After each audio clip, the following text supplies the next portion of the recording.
Hajun Duyun, my sons, I am coming for you. The mafia boss met a delivery girl with 2 children on a rain-slicked street, not knowing the boys were his heirs. The first time his sons called a stranger, Nuna, and clung to her red jacket instead of his hand. Duyun felt a flash of coldness, not because he was angry, but because he realized he was a ghost in their lives. Duyun was powerful, he was feared. He was a king in a city of shadows. His influence reached into the deepest corners of Seoul, and the neon lights seemed to dim whenever he walked by. His suits were midnight black, his expression was iron, and his silence was a weapon. Everything in his organization moved with the precision of a clock. Everything except his grief. After a long night of watching CCTV monitors that showed only empty alleys and cold rain, the control he had spent years building finally shattered. He had guards, he had cameras, he had an army, and yet he had lost his heart in the form of 2 small boys. He stepped out of his black sedan into the damp night air, desperate for a lead, for a sign, for anything. That was when he saw it. A red delivery scooter, vibrating under the weight of 3 people.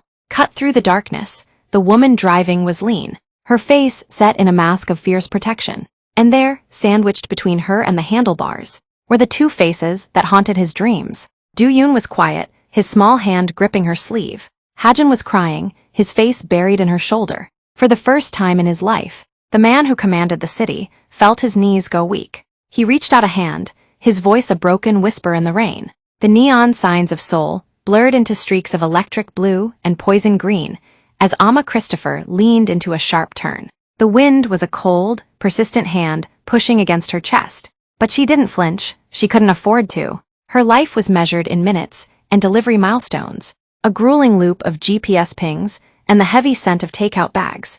To the city, she was a ghost on a red scooter, a blur of braids and a faded crimson jacket, seen but never truly looked at. She liked it that way, in the silence of her helmet. She didn't have to answer to anyone's expectations or explain the quiet grief she carried like a second skin. The rain began as a fine mist before turning into a steady, rhythmic drumming against the pavement. By her 10th delivery, Amma's shoulders were tight with fatigue. She pulled into a narrow alley behind a 24-hour convenience store to check her next route, the engine of her scooter idling with a low, mechanical heartthrob.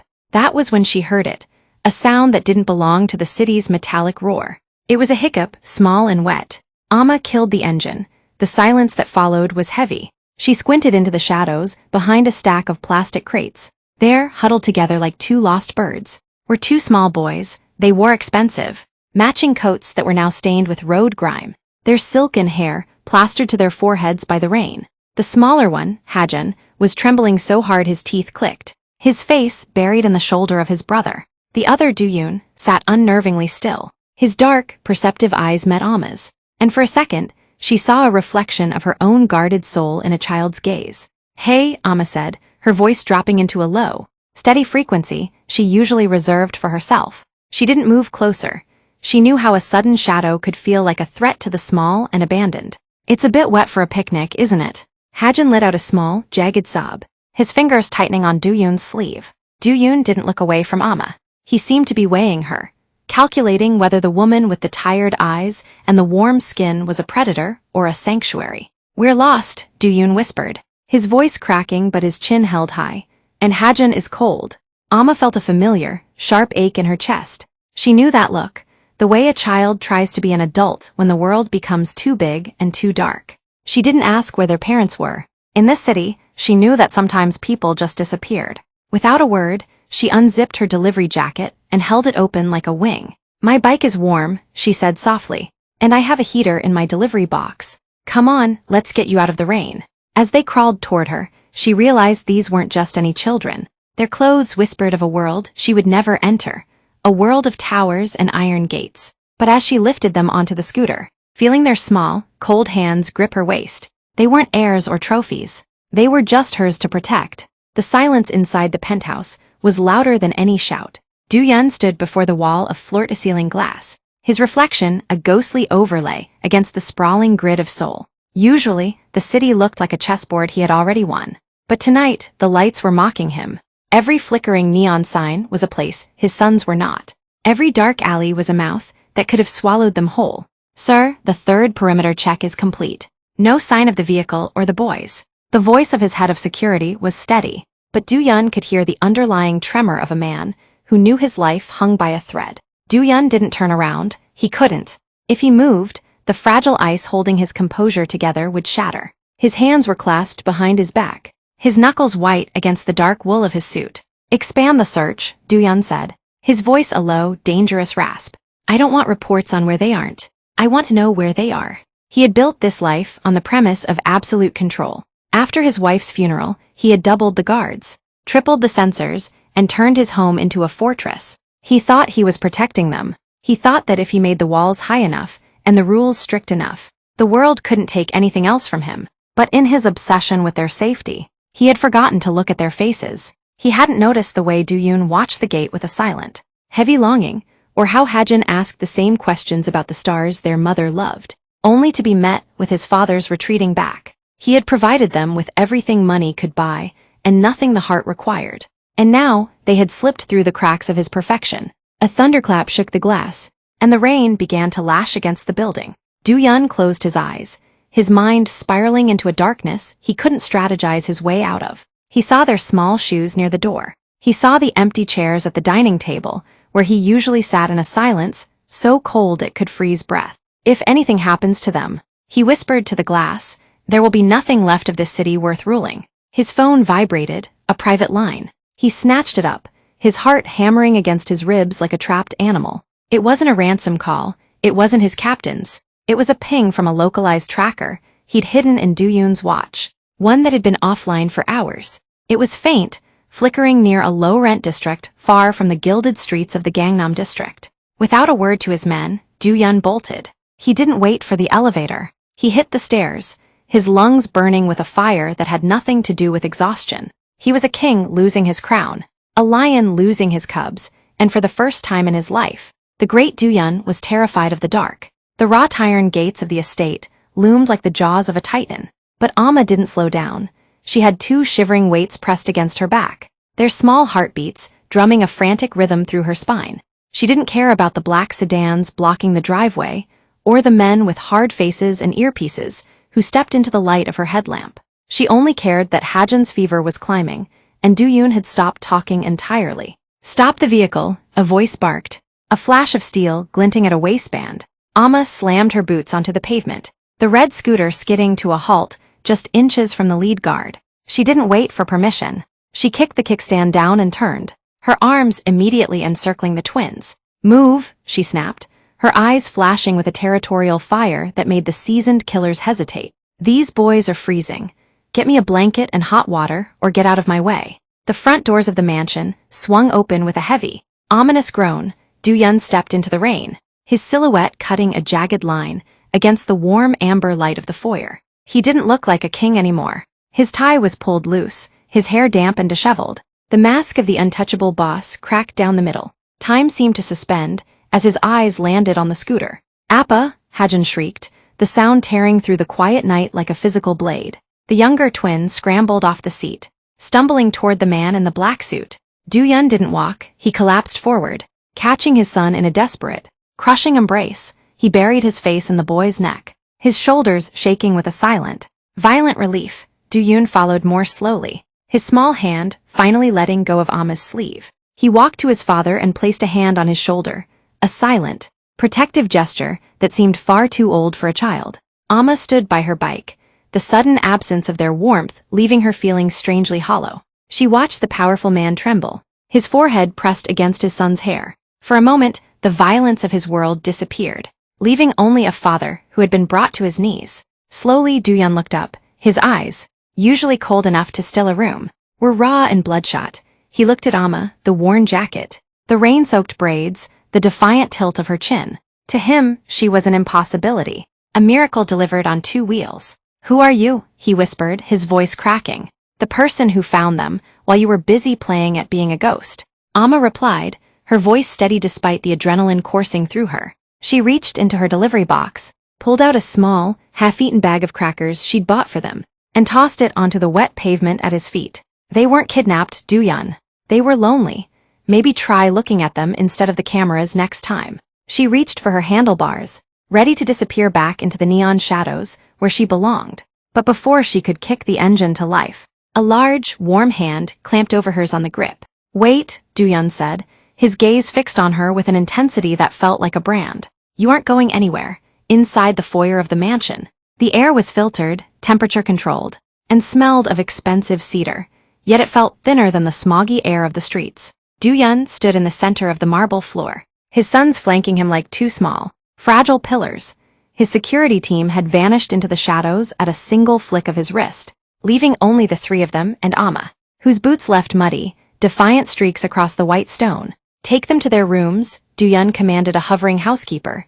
"Warm baths, now." "No," Hajin's voice echoed off the high ceiling. He gripped Amma's hand, his small fingers locking like a vice. "Amma stays, she has the crackers." Do-yeon's gaze dropped to the crumpled plastic bag in Amma's other hand. The contrast was absurd. A billionaire mafia boss staring at a $3 bag of convenience store snacks as if it were a coded ledger. He looked back at Amma, his eyes narrowing. "I will compensate you for your time," Do-yeon said, his voice regaining its practiced, metallic edge. "Name a figure. My assistant will wire it tonight. Consider it a debt of honor settled." Amma felt the familiar sting of a world that thought everything had a price tag. She slowly pried Hajin's fingers from hers, kneeling so she was eye level with the boys. "Go with the lady, Hajin. Get warm," she whispered. She looked at Do-yeon, the quiet observer. "Take care of your brother." Only when the twins were led away did Amma turn her full, sharp attention to the man in the charcoal suit. She didn't look at the art on the walls or the gold leafing on the stairs. She looked straight into his hollowed-out expression. "You think this is a delivery, Do-yeon, like I just dropped off a parcel you misplaced. You return my sons," he said, his jaw tightening. "In my world, that is a service beyond value. I am being generous." "Generous?" Amma let out a short, dry laugh that lacked any humor. "Your sons weren't snatched by a rival. They walked out your front gate because the guards were watching for assassins, and no one was watching for a 6-year-old's loneliness. Do-yeon told me they wanted to find the park where their mother used to take them. They wandered for 4 miles in the rain while you sat in your high tower." The mention of his wife hit Do-yeon like a physical blow. He flinched, a flicker of raw agony crossing his face before the iron mask slammed back down. "You know nothing of my family. I know that Hajin is terrified of the dark, and Do-yeon thinks he has to be a soldier to make you proud." Amma stepped closer, her damp braids dripping onto the rug. "I know they're starving for a father, and you're giving them a warden." Do-yeon took a step toward her, his presence looming, dangerous and heavy. "You are overstepping, delivery girl." "Then call the police," she challenged, not flinching, "or your men, but before I go, know this, I didn't bring them back for your money. I brought them back because I know what it's like to wait for a door to open that stays locked. If you let them feel that for one more night, you don't deserve to have them." She turned to leave, but the heavy front door didn't budge. Do-yeon stood behind her, his breath hitching. For all his power, he looked like a man drowning in a calm sea. "They won't eat," he confessed, his voice barely a whisper. "Since she died, they won't eat unless I am there. And I don't know how to look at them without seeing her." Amma paused, her hand on the cold brass handle. The anger in her chest shifted, replaced by a reluctant, heavy empathy. She looked back at the man who ruled a city but couldn't navigate a dinner table. "Then learn," she said softly. "Or let me show you." The following morning, the estate did not wake up, it merely activated. The sun bled through the tall, narrow windows, casting long, sharp shadows across the minimalist kitchen where Amma stood, feeling like a bright red stain on a white canvas. She had stayed, not for the money Do-yeon had tried to thrust at her, but because Hajin had cried until his breath hitched at the thought of her scooter pulling away. Do-yeon entered the room like a cold front. He was already armored in a 3-piece suit, his silk tie knotted with lethal precision. He didn't look like a man who had been on his knees in the rain 12 hours ago. He looked like the boss again. "The boys are being dressed by the staff," Do-yeon said, checking his watch. It was 7 a.m. Breakfast is served at 7:15. "We maintain a schedule here." Amma leaned against the marble island, her arms crossed over her delivery jacket. "A schedule, they're 6, Do-yeon. Not mid-level managers. Have you even asked them what they want to eat?" "They eat what is nutritionally optimal," he replied, his voice flat. "They want pancakes," Amma countered. "With the chocolate chips I promised them in the alley last night. And they want to eat them here. At this counter, not at that giant mahogany runway you call a dining table." Do-yeon's jaw tightened. "That table has been in my family for." "It's a piece of wood, not a personality," Amma interrupted. The tension was broken by the sound of small, thundering footsteps. The twins burst into the kitchen, wearing stiff, collared shirts that looked uncomfortable. Hajin ran straight for Amma, nearly knocking her over with a hug, while Do-yoon stopped beside his father, bowing slightly, a gesture so formal it made Amma's heart ache. "Nuna, you're still here," Hajin cheered, his face lighting up. "I told you I'd make those pancakes," Amma said, hoisting him onto a bar stool. She looked at Do-yeon, who remained standing, looking as out of place in his own kitchen as a statue. "Sit down, boss. The world won't end if you eat a carb." For a long, agonizing minute, Do-yeon debated. His security detail hovered near the door, their expressions unreadable. Finally, with a sigh that sounded like a collapsing building, he pulled out the stool next to Do-yoon. As the scent of browning butter filled the air, the optimal atmosphere of the house began to warp. Amma moved with a practiced, fluid chaos, flipping pancakes and teasing Hajin about his messy hair. She noticed the way Do-yoon watched her, not with the suspicion of a mafia heir, but with the quiet hunger of a boy who had forgotten what it felt like to have someone just be there. "Appa," Hajin said, his mouth full of syrup.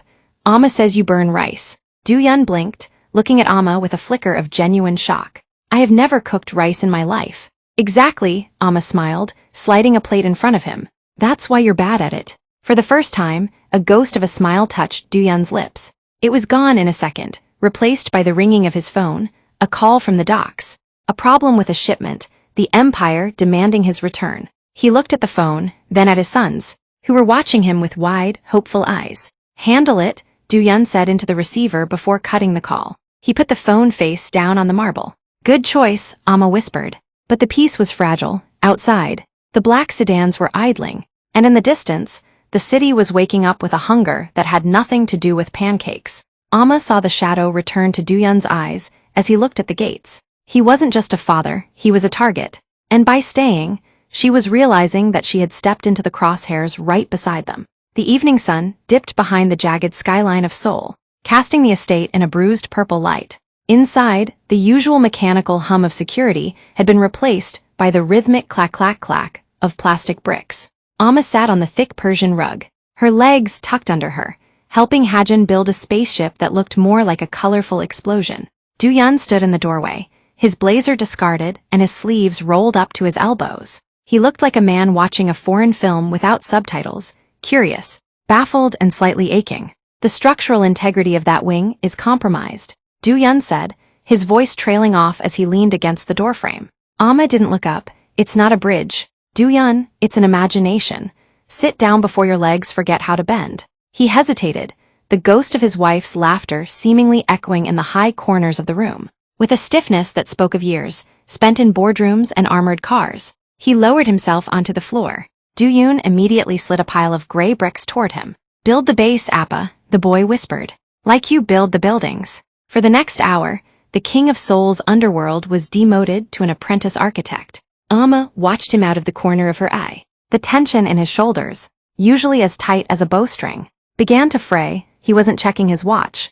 He wasn't barking orders. He was focused on the tiny, interlocking pieces, his large, scarred hands moving with surprising gentleness. "You're good at this," Amma murmured, handing him a translucent blue piece. "Precision is my business," he replied. But the edge was gone from his tone. He looked at Hajin, who had fallen asleep with his head resting on a pile of Legos, then at Do-yoon, who was nodding off against Amma's shoulder. The room grew quiet, the kind of silence that wasn't empty, but full. Amma started to move to carry Hajin to bed, but Do-yeon reached out, his hand hovering just inches from hers on the rug. "Wait," he breathed, "just let them stay like this for a moment." He looked at Amma, his dark eyes searching hers in the dim light. The coldness was entirely gone, replaced by a raw, terrifying honesty. "I spent 6 years thinking that if I stopped moving, the grief would catch me. I thought if I stayed the boss, they would be safe, but I've been a stranger in my own home. You were protecting them from the world," Amma said softly, "but you forgot to protect them from the loneliness."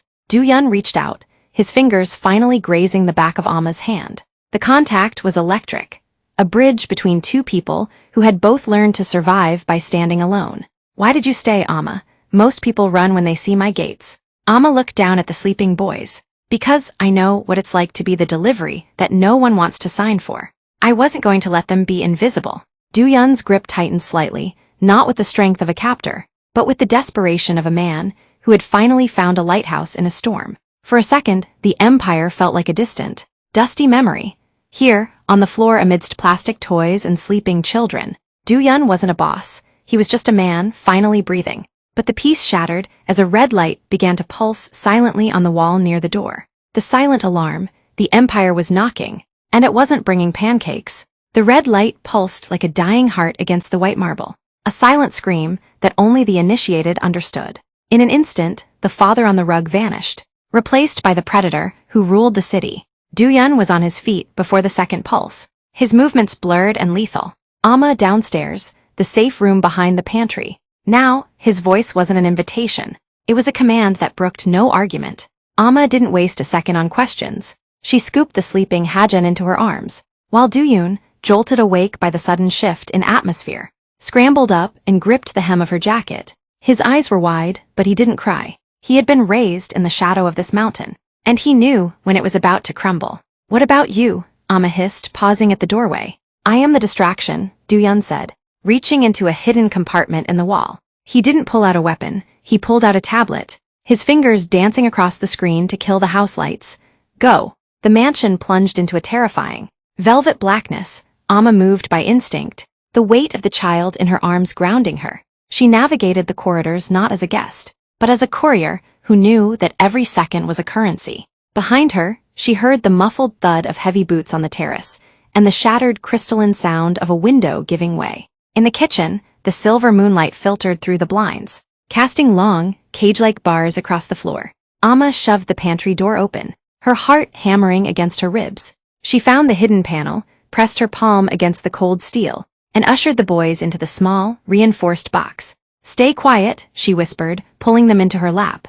"Like we're playing hide-and-seek. If you hear a noise, you count the stars in your head, okay?" Hajin buried his face in her neck, his small body shaking. Do-yeon sat perfectly straight, his hand resting on Amma's knee. "Appa is fighting the bad men," he whispered. Outside the steel door, the world descended into a muted chaos. There were no shouts, only the heavy, rhythmic sounds of a struggle and the chillingly efficient movement of professionals. Amma leaned her head against the cold wall, her mind racing. She was a delivery girl from the streets. She knew the city's veins better than any map. If they stayed here, they were cornered. If they moved, they were targets. Suddenly, the house intercom crackled, a direct, private override. Do-yeon's voice, strained and breathless, filled the tiny room. "Amma, the back perimeter is breached. They aren't looking for me, they're looking for the heirs. You have to get them out, the red scooter, the service tunnel under the garage. Move now or we lose them." Amma looked at the two boys, her past of running, of being alone, of surviving the unwanted label, surged forward. She wasn't just a writer anymore. She was the only thing standing between these children and the dark. "Hold on tight," she whispered, her eyes hardening into flint. "Nuna is taking you for a ride." The engine of the red scooter coughed to life, its modest roar echoing through the concrete ribs of the service tunnel. Amma didn't look back at the mansion, where the flickers of flashlight beams danced against the upper windows like restless ghosts. She had Hajin strapped to her front with her spare delivery harness, and Do-yeon behind her, his small arms locked around her waist, with a strength born of pure terror. She didn't take the main roads. She took the veins of the city, the narrow, trash-strewn alleys where the black sedans of the syndicate were too wide to follow. She wove through the shadows of the wet markets and under the dripping overpasses, her eyes scanning every corner for a suit that didn't fit or a car that lingered too long. For 2 hours, she was the city's most precious cargo carrier, her red jacket a beacon she prayed no one would see. By the time she pulled into a hidden maintenance bay near the Han River, the sun was beginning to bleed over the horizon, turning the gray water into liquid lead. A single black car approached, moving slowly. Amma tensed, her hand reaching for a heavy wrench in her bike's side bag, until the door opened and Do-yeon stepped out. He was leaning heavily against the frame, his shirt torn and his face marked by the grim reality of the night's work. He looked at the scooter, at the three of them huddled together in the morning mist, and for a second he couldn't breathe. "Appa!" The boys scrambled toward him, and this time Do-yeon didn't just catch them. He fell to his knees on the damp gravel, pulling them into a tight, trembling circle. He didn't check his phone, he didn't look at his security team. He just held them until their shivering stopped. Amma stood by her bike, her hands finally shaking now that the adrenaline was fading. She began to turn the handlebars, ready to melt back into the city's early morning rush. "Amma," Do-yeon's voice stopped her. He stood up, his sons still clinging to his legs. He walked toward her, and for the first time, the distance between the boss and the delivery girl was gone. He reached into his pocket and pulled out a heavy, leather-bound envelope, the reward he had prepared. "I don't want your money, Do-yeon," Amma said, her voice tired but firm. "I told you that." Do-yeon looked at the envelope, then slowly ripped it in half, letting the papers flutter into the wind. "I know, this wasn't a reward. It was a contract for my protection." He stepped closer, his eyes fixed on hers with a raw, pleading sincerity, "But I don't need a guard. And they don't need a package delivered." He reached out, his hand hesitantly covering hers on the cold grip of the scooter. "They need you, and if I'm being honest for the first time in 6 years, I need you too, not to save them from the dark, but to show me how to live in the light." Hajin reached up and grabbed Amma's other hand. "Are we going home now, Nuna?" Amma looked at the powerful man who had finally let go of his empire to hold his children. She looked at the boys who had chosen her in a rain-slicked alley. The fear of attachment that had governed her life for years felt small compared to the warmth of the three of them standing together in the dawn. "Yeah," Amma whispered, a soft, real smile finally breaking across her face. "We're going home."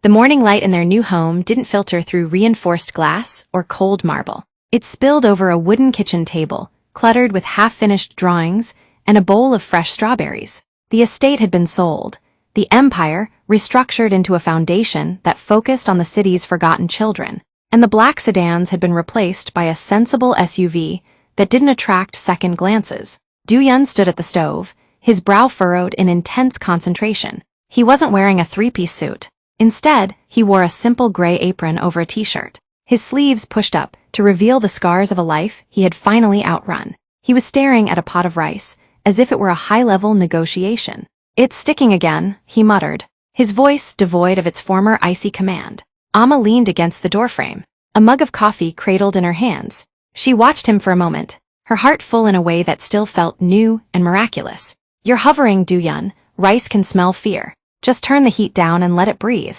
He looked back at her, a genuine, boyish sheepishness crossing his face. "I can dismantle a hostile takeover in 20 minutes. But this grain is defeating me." "That's because the grain doesn't care about your reputation," Amma teased, walking over to stand beside him. She placed a hand on the small of his back, a touch that was now as natural as breathing. "It only cares if you're patient." The sound of laughter erupted from the living room. Hajin and Do-yeon were engaged in a fierce but joyful battle over a set of space-themed bedsheets. They looked different now, their cheeks were fuller, their eyes brighter, and the formal bows had been replaced by impulsive, messy hugs. "Appa, Amma, look," Hajin shouted, running into the kitchen with a paper crown lopsided on his head. "I'm the king of the moon." Do-yeon knelt down, catching his son mid-sprint. He didn't look at his watch, he didn't check the perimeter. He simply adjusted the paper crown. "Then the king must be hungry. The rice is almost ready." Do-yeon followed, carrying a book about stars. He sat at the table and looked at Amma. "Nuna, will you help me with the big words tonight?" "Every single one," Amma promised, ruffling his hair. As they sat down to eat, the silence was no longer heavy or cold. It was filled with the clatter of spoons, the boys' chatter about school, and the quiet, steady gaze shared between Amma and Do-yeon. He wasn't the boss anymore, and she wasn't the invisible girl on the red scooter. They were a family built not by blood or business, but by the simple, brave choice to stay. After breakfast, Amma walked to the window. Her old red scooter was parked in the driveway, a relic of the night that changed everything. She didn't need it to survive anymore, but she kept it to remember that sometimes the most important deliveries aren't packages. They are the people who show you where you truly belong. Do-yeon stepped up behind her, wrapping his arms around her waist and resting his chin on her shoulder. "What are you thinking about?" "That normal is beautiful," she whispered, leaning back into his warmth. "No," Do-yeon corrected softly, watching his sons laugh at the table. "It's better than beautiful, it's home." The morning mist over the Han River had finally cleared, leaving behind a sky so blue it looked painted. Amma watched the red scooter in the driveway, a silent witness to the night the city's shadows tried to claim what was hers. She felt a hand on her shoulder, warm and steady. It wasn't the hand of a man who ruled through fear, but the hand of a man who had finally learned that the weight of a child's trust is heavier and more rewarding than any crown. Do-yeon didn't look at the horizon of skyscrapers he once obsessed over. He looked at the kitchen table. where two boys were arguing over the last strawberry. He realized then that he hadn't lost his empire. He had simply moved it into a sunlit room with wooden floors and the smell of browning butter. Success, Amma whispered, leaning into him, isn't about how many people bow to you. It's about how many people feel safe enough to fall asleep in your arms. Du-yun pulled her closer. The silence between them finally filled with peace. He was no longer a king in a cold tower. He was a father, a partner, and for the first time in his life, he was exactly where he was meant to be. True grit isn't just about surviving the storm, it's about the soul you keep intact once the rain stops. If Amma and Du-yun's journey moved you today, help us grow this community of resilient hearts. Like this video to support the strength of unconventional families, and share it with someone who needs to remember that home is a choice we make every day. Don't miss our next tale of courage and connection. Click the subscribe button and turn on notifications to join the family here at AfroKorean Grit Stories. Because every scar has a story, and every story deserves to be told. See you in the next one.